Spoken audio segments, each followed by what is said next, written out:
Coming up on LUTV News, a man is facing charges after he allegedly kidnapped and pointed a gun at his girlfriend. More on that when we come back. Plus, President Biden has his first State of the Union address. He talks about his achievements he has accomplished first year in office. And Russian and Ukrainian delegates meet again to discuss ending the ongoing conflict. Those stories and more ahead on LUTV News.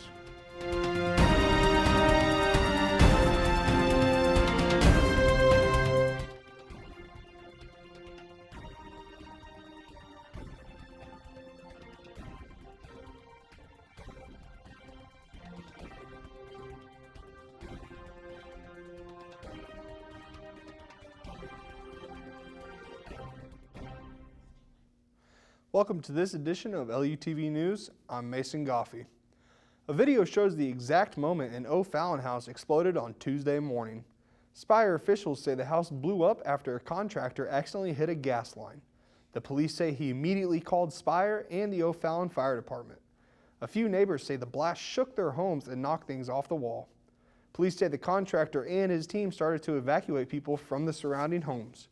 According to police, nobody was hurt in the explosion. A two-family home caught fire early Wednesday morning in South St. Louis. Crews say the fire started around 1:30 a.m. on Dewey Avenue at Bates Street. Fortunately, firefighters were able to contain the flames to the first floor. No one was hurt, and no word on what caused the fire. A man is facing charges for allegedly kidnapping his girlfriend and holding a gun to her head. The incident took place Sunday morning when police responded to a call from a woman who said she is being held at gunpoint. The St. Clair County State's Attorney charges 43-year-old Stephen McCoy with home invasion and armed kidnapping after he threatened his girlfriend outside of her apartment and said that he would shoot her if she did not go with him. McCoy reportedly took off when he saw officers nearby as police chased him into Swansea until McCoy stopped and surrendered. When McCoy stopped, police say the victim escaped and is rescued by officers. A missing fourth grader from North County School is found safe. Gibson Elementary School reported 9-year-old Xavier Enzor missing around 4 p.m. on Tuesday. No information on where the child was found. Police say the child was found safely around 9:30 p.m. that same night. As COVID cases drop in the city, a federal aid team that is helping a North County hospital during the pandemic is leaving on Wednesday. Christian Hospital was one of the hospitals that was struggling at the beginning of 2022. The federal team was able to give some much-needed relief to the doctors and nurses on staff. St. Louis Pandemic Task Force says back in January, COVID-19 patient numbers reached over 1,400, but now they are around 235. Wentzville students are suing their school district for banning certain books from school libraries. 2 students filed a lawsuit against the district for banning access to The Bluest Eye and other books within their schools. The lawsuit says that banning these books violates students' First and 14th Amendment rights. The lawsuit also says it threatens the students' ability to learn and engage with a variety of ideas and information. Local bookstore owners say students taking on the fight against districts banning books is critical. Book banning, the anti-critical race theory movement, these are all really well-organized national movements that are used for political gain. The district did vote to keep one of their books in school on Tuesday. The district says they are aware of the lawsuit, but they will not comment. Straight ahead on LUTV News, Russian and Ukrainian delegates will meet again Wednesday to discuss solutions to the conflict.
League of Women Voters Education Fund. President Biden had his first State of the Union meeting on Tuesday. President Biden addressed the invasion of Ukraine, inflation, COVID, and a 4-point unity agenda. The president urged all of us to stand against Russia as they invade Ukraine. He also talked about some of his accomplishments in his first year in office, such as passing the COVID relief bill. And speaking of COVID-19, President Biden was optimistic about the end of the pandemic. He is urging folks to get vaccinated and get back to work. The White House is announcing a roadmap to moving forward from the pandemic on Wednesday. Representative Lauren Boebert yelled at the president about the troop withdrawal from Afghanistan at the State of the Union address on Tuesday. In the video taken at the Union address, you can hear her faintly in the background heckling President Biden about multiple things, one of them being the troop withdrawal from Afghanistan. Boebert even wore a shirt saying, "Drill, baby, drill." This shirt represents her support to reopen the Keystone XL pipeline. Another round of conversations between delegations from Russia and Ukraine is set to take place on Wednesday. The same delegates will attend the second meeting that were present on Monday. The first meeting lasted 5 hours and ended without a resolution. The Russian state news agency says that the second meeting will take place in Belarus-Poland border. The war between Russia and Ukraine has brought major losses on both sides. Since the start of the conflict a week ago, countries all over the world put sanctions on Russia. These include the US, Canada, Japan, Switzerland, Australia, the UK, Germany, and Taiwan. Since the invasion began, more than 800,000 civilians have fled the country. More than 2,000 people have been killed, including children. The UN General Assembly voted to reprimand Russia on Wednesday and demand Moscow to withdraw military forces. Both houses of the Russian parliament will hold an emergency meeting on Friday. An advisor to the head of the president of Ukraine says Russia will be discussing possible declarations of martial law. If martial law is declared in Russia, all protests and rallies will be prohibited. The country might also experience full disconnection from the outside world, as well as large food and financial restrictions. The Missouri Capitol is being lit blue and yellow in support of the Ukrainian people. Missouri Governor Mike Parson says the Capitol will show that Missouri stands with the people of Ukraine in the defense of democracy. The colors of the Ukrainian national flag will be lit on the dome from sunset until sunrise through Friday, March 4th. It's a beautiful day out on Wednesday, but we could possibly see some rain over the weekend. Find out what day when we come back.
Listen, you're my friend. I noticed you haven't really been yourself recently. Yeah, I feel like something's up. How are you? Are you okay? Is there anything you want to talk about? I just want to know how you're feeling. And listen, even if you don't know what to say, I'm here to talk. No matter what you're going through, I just want you to know I'm here. I've got your back. When you want to talk, I'm here.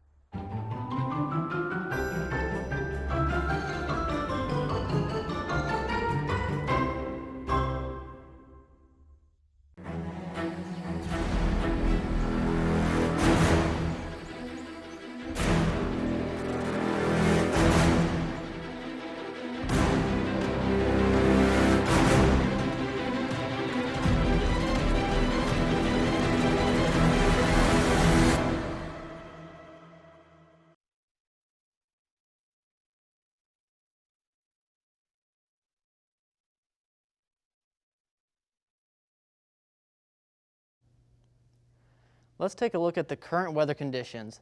Starting in the northwest region, they are currently seeing some rain showers.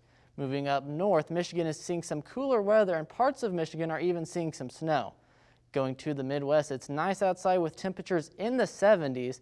There's a high pressure system making its way to the southeast region of the U.S., bringing some warm temperatures. And there's a cold front moving to the east coast, which will bring some cooler temperatures and possible snow. Taking a look at our local map, starting in St. Charles, it is currently 65 degrees and sunny. Maryland Heights is 68 and also sunny. St. Louis, same thing as it is sunny. It is currently 66 degrees. Moving to O'Fallon, it is 67 and sunny. And in St. Peter's, it is 68 and sunny. Taking a look at the 5-day forecast, Wednesday is 77 degrees for the high and completely sunny. The low will be 38. Thursday, we will see the temperatures drop a little bit with the high being 54 and partly cloudy with the low being 32. On Friday, it will start warming back up again with the high being 69 and partly cloudy and the low being 52. Saturday will be mostly cloudy with the high being 74 and the low going to be 49. And on Sunday, there's a chance of some rain showers in the afternoon and into the evening, so make sure you have an umbrella with you. The high will be 59 and the low will be 38. That's all for LUTV weather. I'm Gavin Anderson. Back to you, Mason. Duck boats could be coming back almost 4 years after 17 people were killed in a duck boat ride in Branson. Branson is full of attractions, but one of the biggest ones is the duck boat ride. Many people have mixed emotions about the ride returning. On Duck Boat Ride's Facebook page, they released a photo of a new prototype duck. Former Branson mayor says she will keep an open mind about them, and if they are going back in the water and they're safe, she's all for it. A large group of truckers and demonstrators rolled through St. Louis on Tuesday. The group is known as the Freedom Convoy. They are protesting the government's COVID-19 mandates. The Freedom Convoy says the government have taken the mandates too far. Missouri residents gave them a warm welcome by lining up along I-44 and Highway 19. A former Missouri governor led the convoy for a stretch across Missouri. Many truckers have stated that they want their country and their freedom back. Major League Baseball's opening day is delayed. Find out more on the story when we return.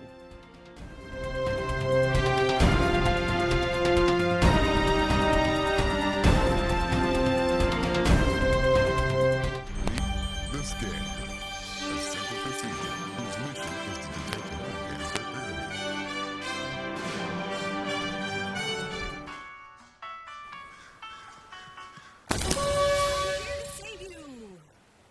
But I feel fine. That's great, but you may still be at high risk for lung cancer. Oh man, that's a new fence. Hi.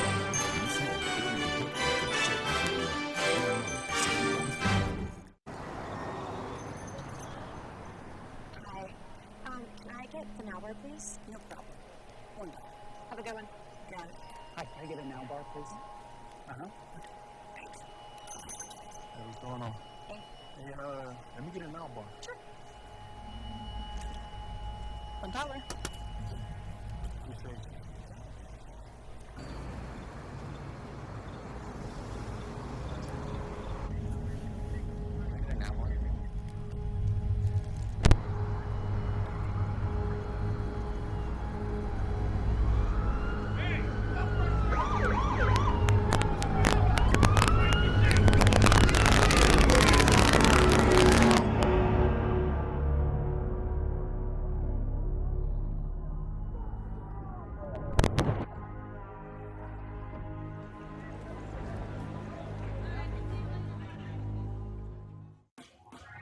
Last week, Brandon met a girl on a dating app. One day after work, he finally found the courage to ask her out. No answer. He started to panic. Was he being too pushy? Maybe it was too... Sorry I didn't respond. I was driving. I would love to go on a date. How does tonight sound? Brandon tried to play it cool, but inside he knew a girl so smart, so responsible. She must be a keeper. The beginning of the MLB season is delayed after both ownership and the MLB Players Association could not agree to a new collective bargaining agreement. According to Sports Illustrated, the two sides have been meeting for the last 9 days trying to agree on the different stances for the new CBA. We worked hard to avoid an outcome that's bad for our fans, bad for our players, and bad for our clubs. I want to assure our fans that our failure to reach an agreement was not due to a lack of effort by either party. The first week of the season is canceled, meaning that the first 2 series of the season for each team will not be played. The Cardinals were supposed to play their first 2 series of the season against the Pittsburgh Pirates and Chicago Cubs from March 31st to April 6th. Assuming there is an agreement, opening day is now set to be played on April 7th against the Pittsburgh Pirates at Busch Stadium. The Blues are back at it Wednesday night against the New York Rangers as they continue a 4-game road trip. St. Louis is coming off of a 4-0 win against one of their biggest rivals, the Chicago Blackhawks, on Sunday, and they are looking to continue their recent success Wednesday night at 6:30.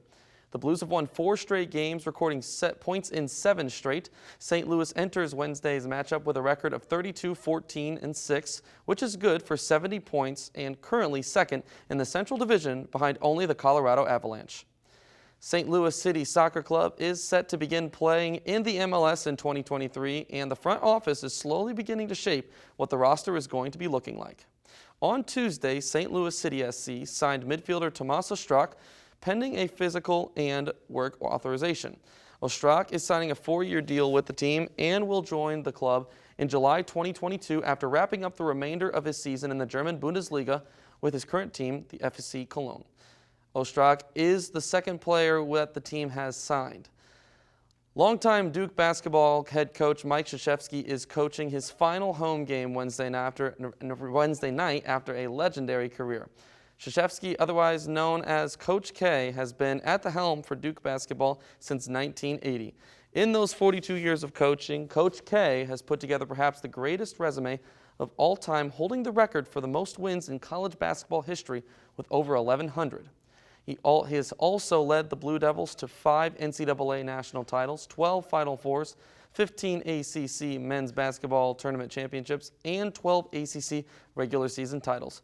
On Tuesday night, Coach K coaches his final game at Cameron Indoor Stadium in front of the hometown Duke crowd. The Blue Devils will face off against their biggest rival, the North Carolina Tar Heels.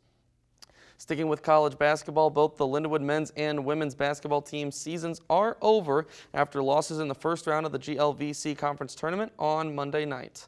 The women's team faced off against Rockhurst, and despite graduate student guard Julia Ruzovic scoring a career-high 35 points and having 20 rebounds, the Lions fell in overtime by a final of 68-64.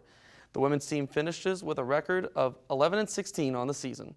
On the other side, the men's team took the loss on the road against William Jewell by a final of 89-77. The Lions got 24 points out of Romello Burrell and 22 out of Jacoby Ross, but it wasn't enough to outlast the Cardinals. The men's team finishes with a record of 12-17 on the season. That's all for sports. I'm Ethan Hannaford. Back to you, Mason.